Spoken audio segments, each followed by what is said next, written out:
Hola! Toleleje, toleleje. Kunin at basahin. Kunin at basahin. Ako po si Kuya Sam Pagaduan, ang inyong kasama sa ating lumalim at mamunga daily gospel reflection. Ngayon ay January 6, 2026. Ang mabuting balita ng Panginoon ayon kay San Marcos, chapter 6, verse 34 to 44.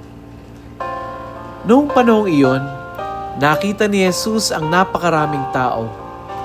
Nahabag siya sa kanila sapagkat para silang mga tupang walang pastol. At sila'y tinuruan niya ng maraming bagay.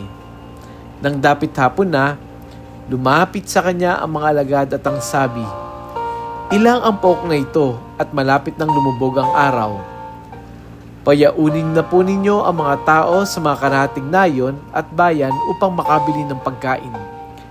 Ngunit sinabi niya, "Kayo ang magbibigay sa kanila ng makakain." "Bibili po ba kami ng halagang 200 denaryong tinapay upang ipakain sa kanila?" tanong ng mga alagad. "Ilan ba ang dala ninyong tinapay?" "Tingnan nga ninyo," wika niya. Pagkatapos tingnan ay kanilang sinabi, 5 po at 2 isda. Inutos ni Jesus na ang lahat ay maupo ng pulu-pulutong sa damuhan. Kahit naupo sila ng manda-mandaan at 5-50. Kinuha ni Jesus ang 5 tinapay at 2 isda. Tumingala sa langit at nagpasalamat sa Diyos. Pinaghati-hati niya mga tinapay at ibinigay sa mga alagad upang ipamahagi sa mga tao. At pinaghati-hati niya ang 2 isda at ipinamahagi rin. Ang lahat ay nakakain at nabusog. Nang tipunin ng mga alagad ang lumabis na hati-hating tinapay at isda, nakapuno sila ng 12 bakol. Sa mga nagsikain, 5,000 ang mga lalaki. Ang mabuting balita ng Panginoon. Pinupuri ka namin, Panginoong Hesukristo. Pamilyar sa atin yung gospel na ito. Ito yung pagpapakain ng 5,000 tao. Gusto kong pagnilayan natin to in other perspective. Baka sabihin ba, paulit-ulit yung gospel. Pero kung minsan ang buhay ang salita ng Diyos, iba-iba ang mensahe nito tuwing babasahin natin. Sa gospel ngayon, nakita ni Jesus ang napakaraming tao at nahabag siya dahil para silang mga tupang walang pastol. Ang himala ay hindi nagsimula sa tinapay. Nagsimula ito sa habag. Nagsimula sa awa. Hindi muna pinaalis ni Jesus ang mga tao. Hindi niya sinabi na problema to ng mga alagad. Sa halip, challenge niya yung mga alagad at ang sabi niya, kayo ang magpapakain sa kanila. Ang message ng gospel ay malinaw.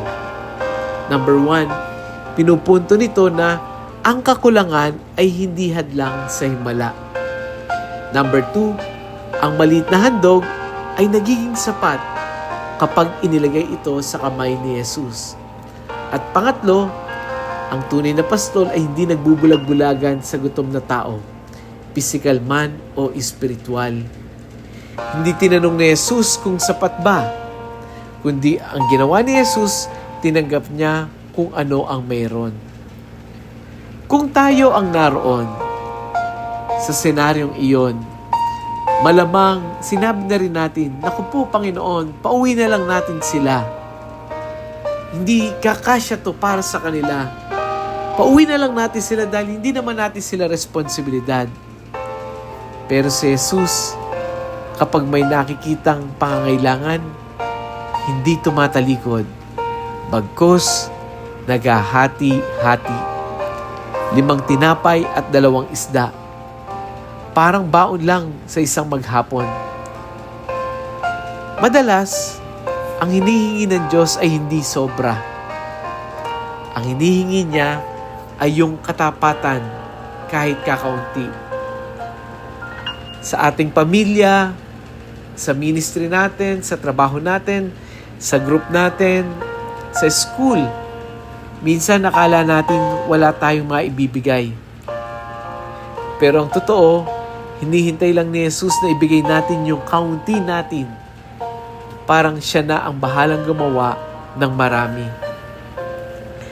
Kagabi ay meron kaming pahinga with Jesus Community. Mga simple lang ang mga tao doon. Pupunta ron, uupo, makikinig, and that's it. Pero kahit kaunti ang ginagawa, ang Diyos ang gumagawa ng himala sa kanila. Kaya ngayong araw na ito, tulad ng mga alagad, i-challenge natin sarili natin na una, magsimula tayo kung anong meron. Pangalawa, huwag munang magbilang ng kung ano ang kulang. At pangatlo, ano man ang nandyan, kulang man o hindi, ialay natin ito kay Jesus.